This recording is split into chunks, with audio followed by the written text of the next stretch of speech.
It would probably be 3 to 4 times more expensive in Orlando. I think I'm the gringo of Magdalena. I'll hear somebody speaking English, I'll be shocked. I started networking with people even before I came here. I have a girlfriend here. Meet Bob, a retired American who left it all behind for a new beginning in Lima, Peru. Today, he talks about the true cost of life abroad, the freedom, the love, and the surprises nobody warns you about. Stick with us until the end, when Bob reveals the biggest shock he's faced. The biggest shock that I've seen is...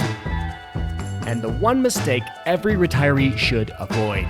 Don't say that, because the people will get ideas. I'm Eric. I've been interviewing retirees through Latin America since 2022. Let's jump into it.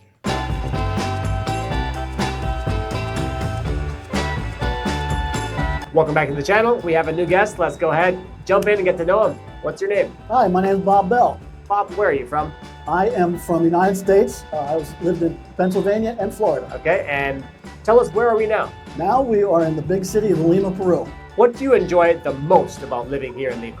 The biggest thing really is the affordability. You know, just the fact it's a fraction of the cost of what it is in the United States. Because you are currently retired, correct? That's correct. Could you find yourself or think about living back in the US off of what you get on your Social Security? I could probably do it, but not at the level I am doing it now. I mean, I couldn't have the same apartment. It would probably be 3 to 4 times more expensive back even in Orlando. As far as even electricity, all the utility stuff is much cheaper here. I could go back, but it would probably be in a very different situation. Tell us, what would the average retiree like you, what would they need to budget for a lifestyle here in Lima? Let's start off with perhaps your budget, and you can talk a bit about what that includes. The area that I'm in here is probably not as expensive as some of the other areas, especially some of the other areas where expats move to, where it's more expensive. And of course, the location in the city. I mean, you have the ocean right here. A lot of people have oceanfront apartments or homes or whatever. So for me, it's very affordable. I am basically living here. The rent, all my utilities, getting my laundry done, almost everything except say food and the streaming services I use, $700 a month. I couldn't even get an apartment for anywhere close to $700 a month. What is your favorite part about daily life here? For me, I never lived in a big city before. I'd worked in a city in Philadelphia, but I never lived in a city. So this is the first time since I was 16 years old that I didn't have a car. So I walk everywhere except when I have to maybe Uber to see some of my friends in other areas of the city.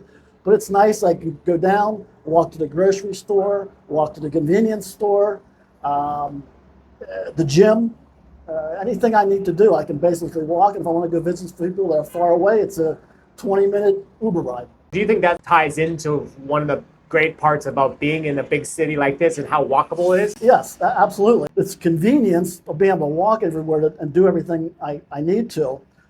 I went back to the United States, went back to Orlando about a month or so ago, and everywhere I went, I had to have a car. Again, sometimes that's good too. If you have the freedom that you have a car. Here, I have the freedom to just walk wherever I want. And how walkable is this city? Because people are worried about hills, they're worried about bad sidewalks. How is that here? The sidewalks are pretty bad. At least in this area, there's a ton of construction always going on, whether it's the street, whether it's building an apartment building, an office building, or just ripping up the sidewalks and replacing them. I joked online a week or so ago. I said, if I come back in my next life, I want to be a concrete supplier in Lima, Peru.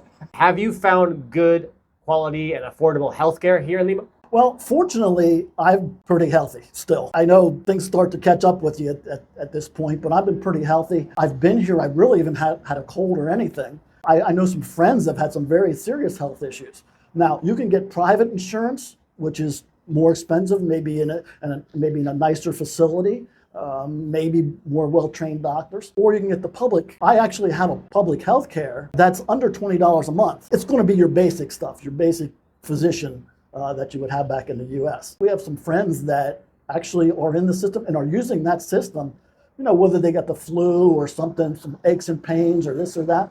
And they've gone there and been very happy with the service and everything. And that's for under $20 per month. Under $20 a month. What do you think the average healthy expat that would want to retire down here, what would they need to budget to have that healthcare included? I still would use the public plan that I'm using. Again, I can't say for the service in my area because I haven't had to use it yet. So you could probably, get anything anywhere from $100 a month on up. Just depends what you want. If you're enjoying this interview and you're interested in seeing more content like this, you can check out my playlist called the Expat Interview Playlist, where I have been interviewing people from Guatemala all the way down through Central America and now here in South America. I also like the weather for the most part. Now, it's sunny right now, but this morning it was cloudy and gray, as it is usually during the whole course of the winter. What's funny is back where you can actually see the buildings, it looks kind of sunny, but it looks very gray as well. It's like Yes. For the winter, a sunny day is still super cloudy. You are from kind of a colder region of the US. Some people, when they want to retire, they want to move down to a warmer spot. Do you think this city kind of has that for you? It definitely does from that, the northern areas, maybe even Canada or UK. I think the weather here would be better than a lot of places in those areas. The difference between night and daytime temperatures is very little. It's not like you're going to have a 70-degree day and a 40-degree night. It's about a 5 to 8 degree temperature range, and that's whether it's in the summer or whether it's in the winter. That's in Lima specifically, because I know in the mountains it will go up to like 75, 80, and they go down to 50 at night or 45. Right, true. Today I think it's maybe 63, which is cold for here. And tonight maybe it gets down to 59 or 60. So for people looking for a stable climate and basically a cooler one, maybe people that are from hot places that want to go to a milder spot, this is a great location. Yeah, for that, right? absolutely. Like it's like spending almost 20 years in Florida before coming here.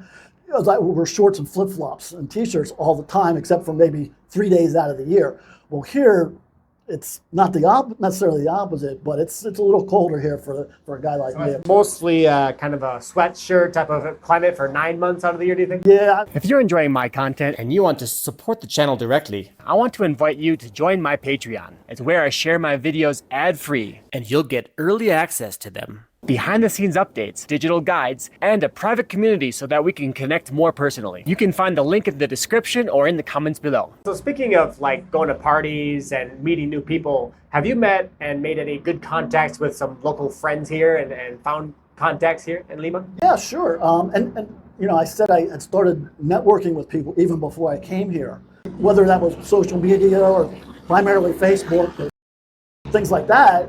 So those people developed into actual face-to-face friendships.